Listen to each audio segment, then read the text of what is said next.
মণিপুর উচ্চ বিদ্যালয় ও কলেজে নিয়মিত শ্রেণীভিত্তিক কার্যক্রম আমাদের পাঠশালায় তোমাদের স্বাগতম। তোমরা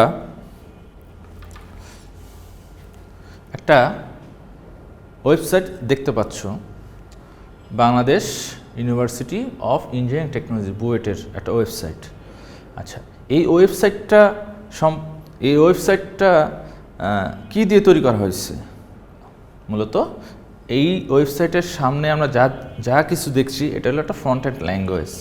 ঠিক আছে, ফ্রন্ট এন্ড ল্যাঙ্গুয়েজে মূলত আমরা যা নিয়ে এটা তৈরি করব সেই সম্পর্কে আজকে আলোচনা করব।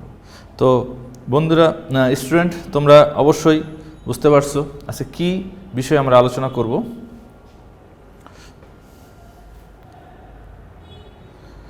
আজকে আমরা ওয়েব ডিজাইন ও পরিচিতি ও HTML সম্পর্কে আলোচনা করব। চতুর্থ অধ্যায়, একাদশ ও দ্বাদশ। তো আমরা বিগত ক্লাসে ওয়েব ডিজাইন সম্পর্কে আলোচনা করা হয়েছিল। ওয়েব পেজ ধারণা, ওয়েব ডিজাইন, ওয়েবসাইটের কাঠামো এবং ওয়েবসাইট কীভাবে পাবলিশ করতে হয় সেই সম্পর্কে গত ক্লাসে আমরা আলোচনা করেছি। আজকে আমাদের আলোচনার বিষয়গুলো কি? মূলত HTML নিয়ে। তো HTML এর কি বিষয় আজকে আমরা শিখব বা শিখন ফল দেখো। HTML কি, HTML ট্যাগ ও অ্যাট্রিবিউট কি সেই সম্পর্কে আলোচনা করব। HTML এলিমেন্ট কি, HTML এর গঠন, HTML ফন্ট ট্যাগ কি, HTML ফরম্যাটিং ট্যাগ সম্পর্কে আলোচনা করব এবং HTML এর লিস্ট ট্যাগ সম্পর্কে আলোচনা করা হবে। শুরুতে আসি, HTML কি? The concept of HTML। HTML এর পূর্ণরূপ কি? Hypertext markup language. এটি মূলত ওয়েব পেজ এবং ওয়েব অ্যাপ্লিকেশন তৈরি করার জন্য এই মার্কআপ ল্যাঙ্গুয়েজটা ব্যবহার করা হয়। এটি সর্বপ্রথম আবিষ্কার করে টিম বার্নার্স-লি। 1995 সালে HTML এর ভার্সন 2 এবং 97 সালে জানুয়ারিতে কি হয় 3.2 এবং 21 সালে ডিসেম্বরে ভার্সন 4 বাজারে আসে এবং 17 সালে ডিসেম্বরে সর্বশেষ ভার্সনটি HTML5 মূলত আমরা এখন ব্যবহার করছি সেটা বাজারে আসে। HTML দিয়ে মূলত স্ট্যাটিক ওয়েব পেজ তৈরি করা গেলেও ডাইনামিক ওয়েব পেজ তৈরি করা সম্ভব হয় না। তো ডাইনামিক ওয়েব পেজ তৈরি করার জন্য আরও অনেক কিছু ব্যবহার করতে হয়, যেমন জাভাস্ক্রিপ্ট, PHP, ডাটাবেস আছে, বিভিন্ন ধরনের প্রোগ্রামিং ল্যাঙ্গুয়েজ এখানে ব্যবহার করা হয়। আসো HTML এর সুবিধা সম্পর্কে আমরা আলোচনা করি। সর্বব্যাপী ব্যবহার, মানে যে কোনো প্রোগ্রামিং ওয়েব অ্যাপ্লিকেশন তৈরি করার ক্ষেত্রে আমরা HTML ব্যবহার করতে হবে। এখন তোমরা PHP বলো বা JSP, তারপরে ASP, যে কোনো প্রোগ্রামিং প্ল্যাটফর্মেই আমি ব্যবহার করি না কেন HTML আমার ব্যবহার করতে হবে। অধিকাংশ ব্রাউজার কি করে এটা সাপোর্ট করবে। ব্যবহার সহজ এবং সিনট্যাক্স সহজ, তাই HTML শেখা খুবই সহজ।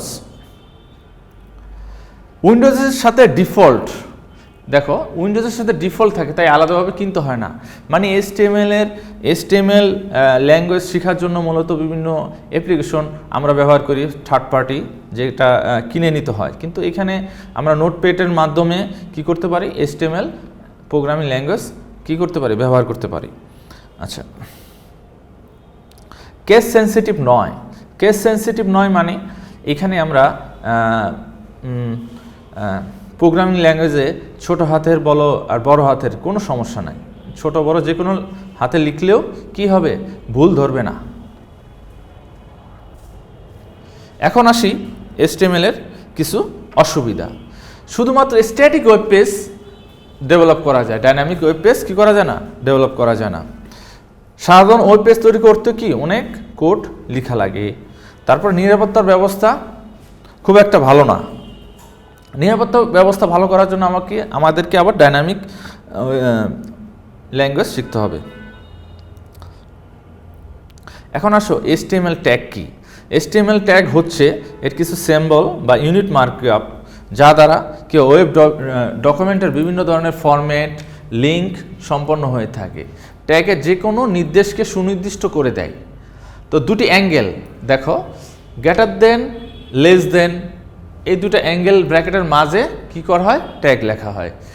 তো এটাকে বলে মূলত স্টার্টিং ট্যাগ, আর স্ল্যাশ দিয়ে মাঝখানে যখন স্ল্যাশ থাকবে তখন বুঝে নেবে এটা ক্লোজিং ট্যাগ। তো স্টার্টিং ট্যাগ আর ক্লোজিং ট্যাগের মধ্যে কি থাকবে, এই সেন্টেক্স ব্যবহার করা হবে।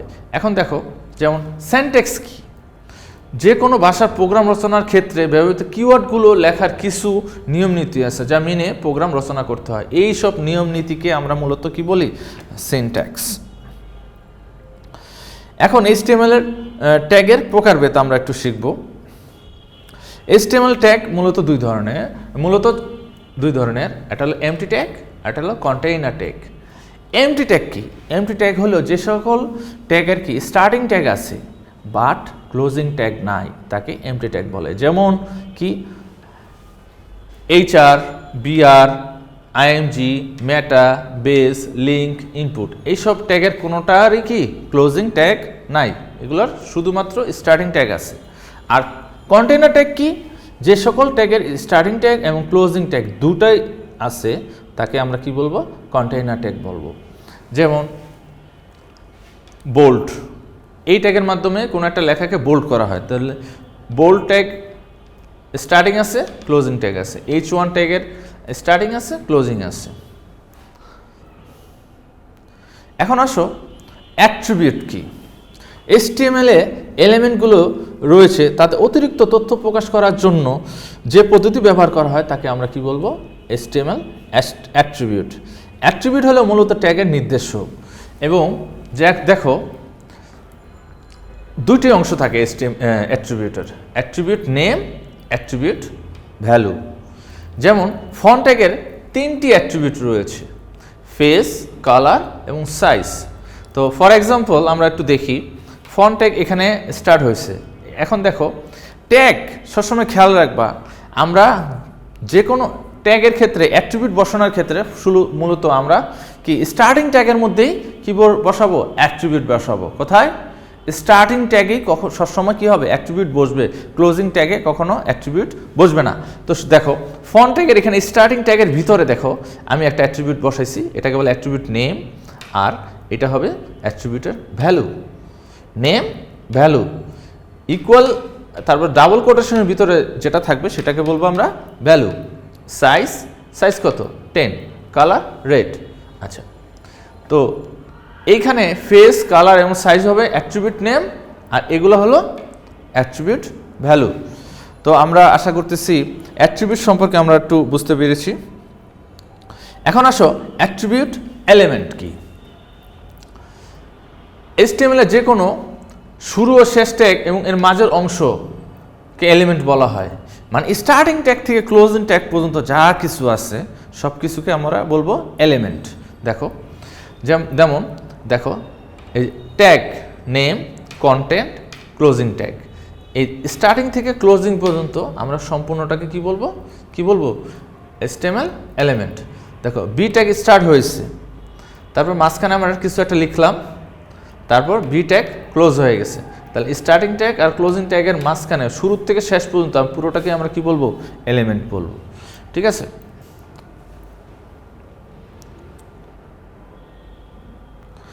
এখন আসো HTML এর গঠন বা স্ট্রাকচার।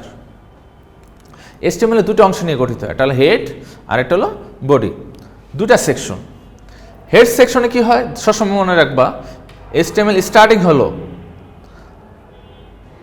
সবার শেষে কি হয়, এই ট্যাগেরই আবার ক্লোজিং হলো। দেখো HTML স্টার্ট, সবার শেষে এটা ক্লোজিং, শেষে চলে যাবে।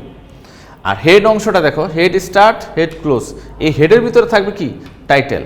তাহলে এই পুরো অংশটাকে এই একত্রে আমরা কি বলবো, হেড সেকশন। আর বডির ভিতরে আমরা মূলত মূল কোড লিখব, যত ধরনের HTML ট্যাগ আছে সব আমরা কোথায় লিখব, এই বডির ভিতরে লিখব। হ্যাঁ, যত ধরনের HTML আমরা যখন ওয়েব ব্রাউজার যা কিছু দেখি মূলত সেটা কোথায় লেখা থাকে, এই বডি ট্যাগের ভিতরে লেখা থাকে, ঠিক আছে। আর হেড অংশে কোথায় থাকে, হেডের টাইটেলে মূলত আমরা যা লিখবো সেটা আমরা মূলত এই ট্যাব বারে থাকবে, সবার উপরে যে ট্যাবটা ওপেন হয় সেই ট্যাব বারে সেই নামটা থাকে হেড অংশে, ঠিক আছে। তাহলে হেড অংশ, বডি অংশ, HTML এর মূলত ডকুমেন্ট দুইটি অংশ নিয়ে গঠিত, একটা হলো হেড অংশ, একটা বডি অংশ। এখন আসো HTML এ ফন্ট ট্যাগের ব্যবহার। ফন্ট হচ্ছে যে কোনো ডকুমেন্টের প্রাণ।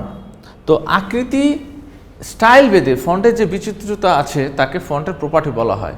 ফন্ট সংশ্লিষ্ট কাজ করার জন্য স্টার্টিং ট্যাগ থেকে ক্লোজিং ট্যাগ ব্যবহার করা হয় এবং কালার, সাইজ, ফেস ইত্যাদি পরিবর্তন করে ফন্টের স্টাইল পরিবর্তন করা হয়।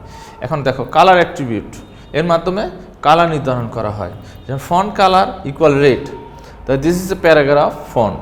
তাহলে এই লেখাটা কি আসবে, মূলত রেড আকারে আসবে। আমরা যখন ওয়েব ব্রাউজার এটাকে রান করব তখন এই লেখাটা কি আসবে, লাল আসবে। ফন্ট ফেস, ফেস ফন্টের স্টাইল, লেখার স্টাইলটা কী ধরনের হবে, তবে ব্যারেন্ডানা, দিস ইজ এ প্যারাগ্রাফ, এই লেখাটার স্টাইল হবে ব্যারেন্ডানা। তারপরে ফন্ট সাইজ, ফন্ট সাইজ মানে সাইজটা বড় হবে না ছোট হবে, তো এখানে আমরা সাইজ দিছি 2, দিস ইজ এ প্যারাগ্রাফ, তাহলে এই ফন্ট সাইজ হবে 2।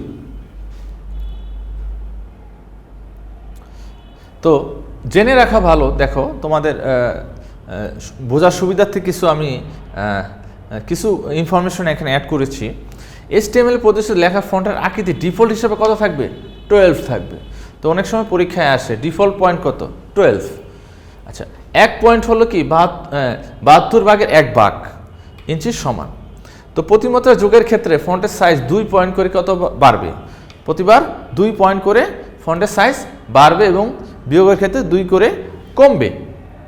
তো দেখো ফন্ট সাইজ +1 দ্বারা বোঝাচ্ছে এখানে ডিফল্ট হিসেবে কত থাকে, 12, আর প্রতিবার 1 মানে প্রতি 1 পয়েন্টের জন্য কত, 2 করে বাড়বে, 2 পয়েন্ট করে বাড়বে।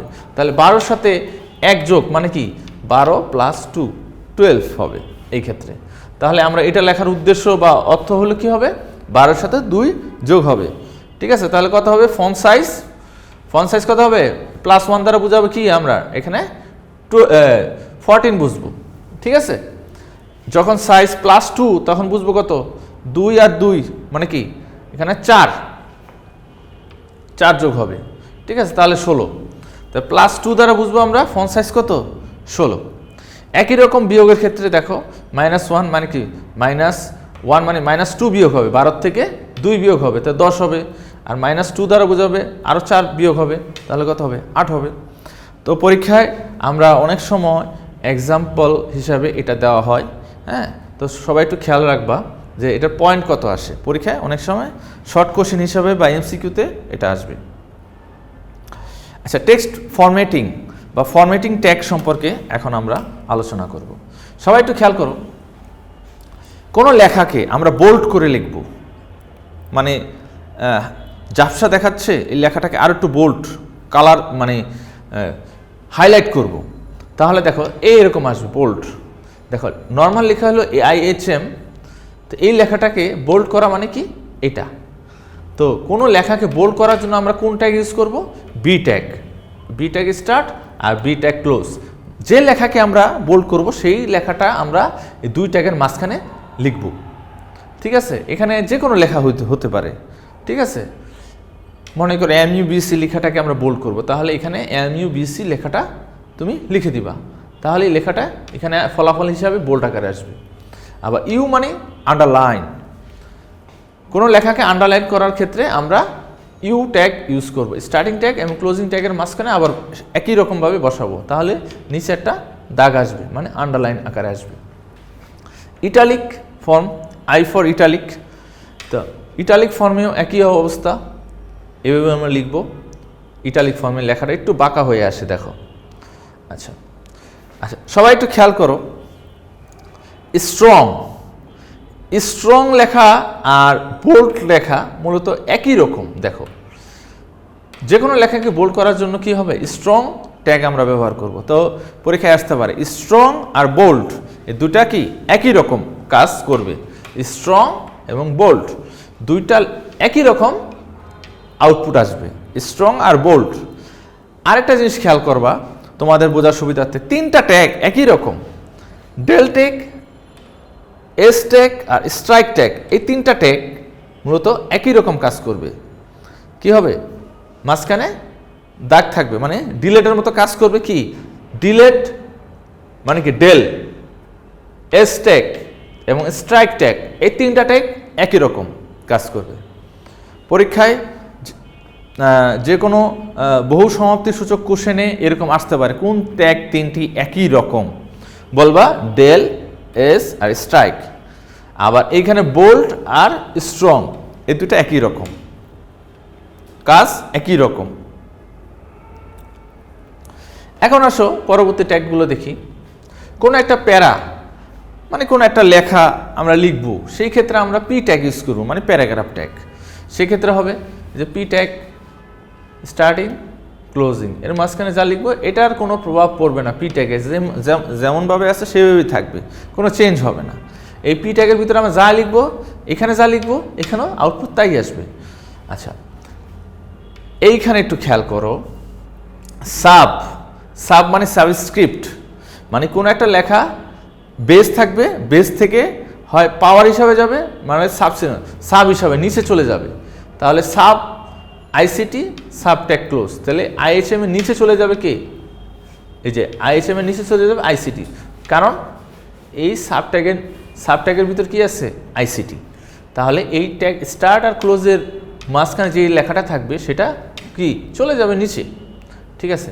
একই রকম এই লেখাটা নিচে চলে যাবে উপরে, সাব সুপ, সুপ মানে সুপার স্ক্রিপ্ট, মানে লেখাটা তার উপরে চলে যাবে।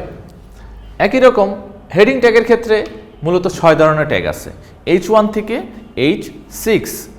H1 ট্যাগটা দিয়ে লেখাটাকে সবচেয়ে হাই, হেডিংটা হবে সবচেয়ে বড়, তারপরে তার ইমিডিয়েট ছোট হবে কি H2, তার ইমিডিয়েট ছোট হবে কি H3, এরম করে ছোট আকারে আস্তে আস্তে H6 পর্যন্ত চলে যাবে। তাহলে সবচেয়ে বড় কি H1, তার ছোট কি H2, H3, H4, H5, H6। 6 ধরনের হেডিং মূলত HTML এ ব্যবহার করা হয়। এখন দেখো, ইএম মানে এমফাসাইজড, কোনো একটা লেখাকে এমফাসাইজ মানে জোর দিয়ে লেখার ক্ষেত্রে আমরা ইএম ট্যাগ ব্যবহার করব। আচ্ছা, বিআর ট্যাগ হলো এটা কি, একটা এমটি ট্যাগ। আমরা শুরুতে পড়েছিলাম বিআর ট্যাগ মানে কি, একটা এমটি ট্যাগ, যে ট্যাগের কি হয় স্টার্টিং আছে বাট ক্লোজিং ট্যাগ হয় না, সেটাকে আমরা বলবো বিআর ট্যাগ। তো বিআর ট্যাগ এটা একটা এমটি ট্যাগ, এইচআর ট্যাগটা একটা এমটি ট্যাগ, এটা কি হবে না, ক্লোজিং হবে না। বিআর ট্যাগটা মূলত লাইন ব্রেকের মতো কাজ করে, কোনো একটা লেখা পাশাপাশি হইলো, এই লেখাটাকে আমরা নিচে নেওয়ার জন্য কি করব, বিআর ট্যাগ ইউজ করব এখানে। আচ্ছা, এইটা দ্বারা বোঝাচ্ছে এটা কমান বর্ণনা করার ক্ষেত্রে এই ট্যাগ ব্যবহার করে। আর প্রি ট্যাগের কাজটা হলো, মনে করো আমি একটা লেখাকে স্পেস দিব, স্পেস বা ট্যাব দিয়ে লিখতে চাচ্ছি, কিন্তু HTML এর ক্ষেত্রে কি হবে, এই লেখাটা যদি আমরা আউটপুট হিসেবে প্রি ট্যাগের মধ্যে লিখি তাহলে এটা আগের মতোই আসবে। কিন্তু প্রি ট্যাগটা হলো এই লেখাটা যেভাবে আছে সেভাবেই আসবে, স্পেস আমি মনে করো প্রি ট্যাগের ভিতরে স্পেস দিয়ে লিখলাম আইসিটি, একটা স্পেস করে লিখলাম, এই লেখাটা একই রকম হবে, আউটপুট হিসেবে সেটাই দেখাবে, ঠিক আছে। তাহলে আমরা বুঝে নিলাম, এইগুলোকে বলবো আমরা টেক্সট ফরম্যাটিং।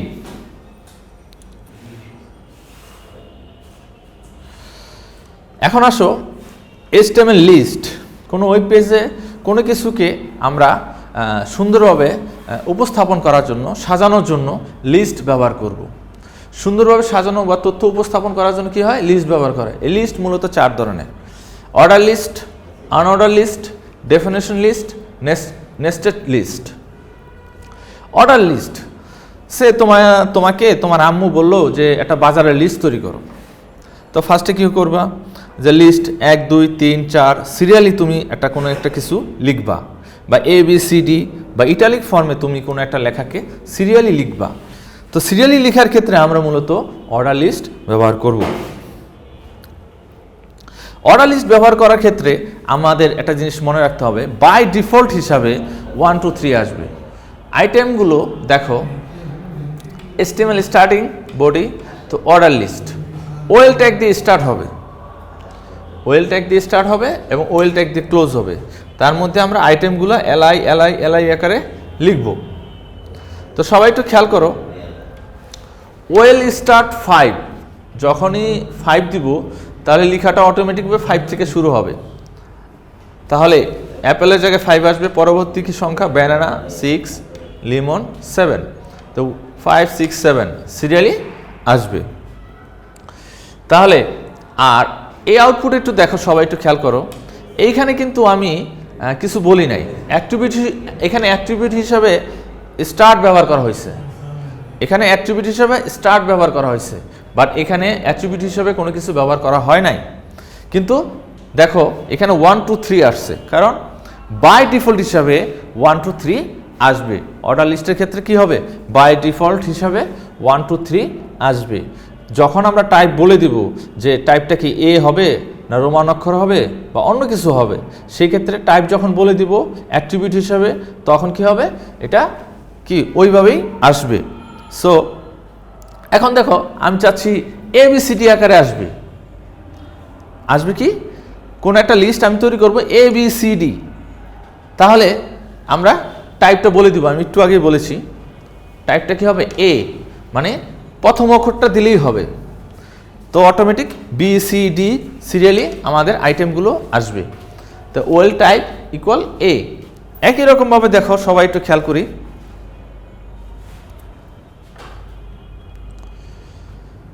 এখন আসো দেখো একটা এক্সাম্পল দেখো, অর্ডার লিস্ট CDE। সবাই একটু খেয়াল করো, এখানে কিন্তু সিরিয়াল শুরু হয়েছে কোথা থেকে, সি থেকে, CDE। তো এইখানে টাইপটা তো আমার ABCD, তাহলে আমাকে ABCDর প্রথম অক্ষরটা আমাকে ব্যবহার করতে হবে, তো এ ইউজ করব। আর সিটা কত নাম্বার পজিশনে আছে, এ যদি 1 হয়, বি হলো 2, আর সি কি 3, তাহলে স্টার্ট হবে কি, যেহেতু সি থেকে, তাহলে নাম্বারটা কত থেকে স্টার্ট হবে, 3 থেকে। ঠিক আছে, তাহলে সি তারপর ডি তারপরে এভাবে আসবে। ঠিক আছে, এখন যদি বলি যে ই থেকে স্টার্ট হবে, তাহলে আমরা কি করব, EFG। হ্যাঁ, যখনই আমরা ই থেকে স্টার্ট করতে চাবো তখন এখানে কত দিব বলো তো, ভ্যালু, এটার পজিশন কত, ABCDE, ই মানে কি 5 নাম্বার পজিশনে আছে, তাহলে এখানে আমরা কত দিব, 5 দিব। আশা করতেছি তোমরা বুঝতে পারছো। এখন সবাই আবার একটু খেয়াল করো, এখানে আছে বড় হাতের ABC, তাহলে এখানে স্টার্ট কি বড় হাতের দিয়ে, তাহলে আমরা এখানে বড় হাতের দিয়ে স্টার্ট করব। ঠিক আছে,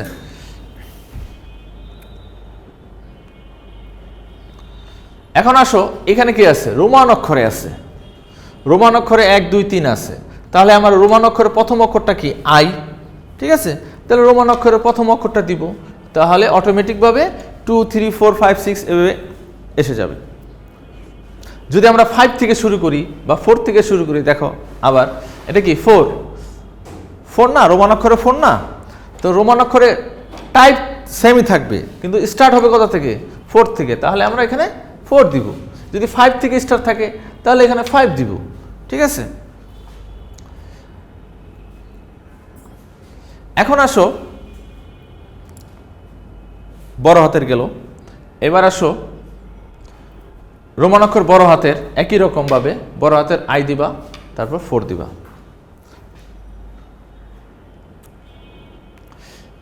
এখন দেখো সবাই একটু খেয়াল করো, আবার এলআইতে ভ্যালু নামের একটা অ্যাট্রিবিউট ব্যবহার করে যে কোনো আইটেমের নাম্বার পরিবর্তন করা যায়। সবাই একটু খেয়াল করো, অর্ডার লিস্ট 20 30। ঠিক আছে, তো 20-তে কি আছে, ICT, 30-তে কি আছে, ম্যাথ।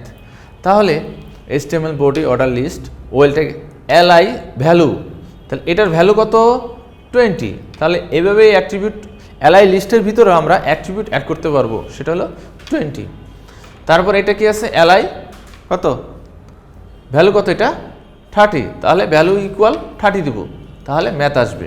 তাহলে ওয়েল ট্যাগের মধ্যে আর ভিতরে দেখো, এই স্টার্টিং ট্যাগের ভিতরে আমরা কি ব্যবহার করতে হবে না, এখানে কোনো অ্যাট্রিবিউট ব্যবহার করা লাগবে না, ডিরেক্টলি আমরা লিস্ট এলআই লিস্ট এক ট্যাগের ভিতরে আমরা এইটা ব্যবহার করব।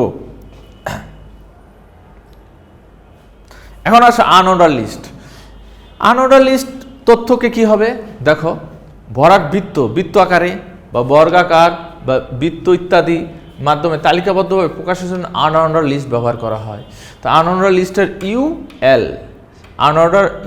আনঅর্ডার্ড এই লেখার ইউ প্রথম অক্ষর আর লিস্টের এলটা প্রথম অক্ষর, তাহলে ইউএল এবং শেষেও ইউএল ট্যাগ দিয়ে।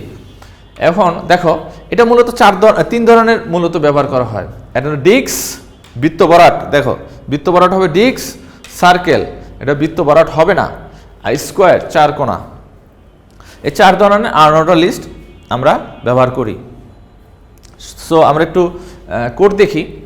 দেখো এটা কি ডিস্ক, এটা বাই ডিফল্ট হিসাবে থাকবে, ঠিক আছে। আনঅর্ডার লিস্টের ক্ষেত্রে আমরা এখানে কোনো টাইপ উল্লেখ করি নাই, তো বাই ডিফল্ট হিসাবে কি এই লিস্টটা আসবে। আচ্ছা, এখন EFG দেখো এটার জন্য আমরা কি করব, দেখো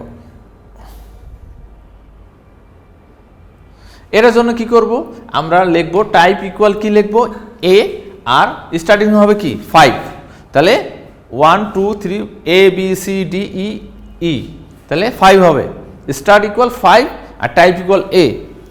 তো আশা করতেছি আমরা আনঅর্ডার লিস্ট পর্যন্ত তোমাদেরকে আজকের ক্লাসে দেখানো হলো। তো নেক্সট ক্লাসে ইনশাল্লাহ আমরা বাড়ির কাজগুলো দেখব এবং সবাই বাসা থেকে এই কাজগুলো বাসায় প্র্যাকটিস করবেন। আচ্ছা, আজকের জন্য ক্লাস এই পর্যন্তই। তোমরা ভালো মতো থাকো, সুন্দরভাবে থাকবে। আল্লাহ হাফেজ।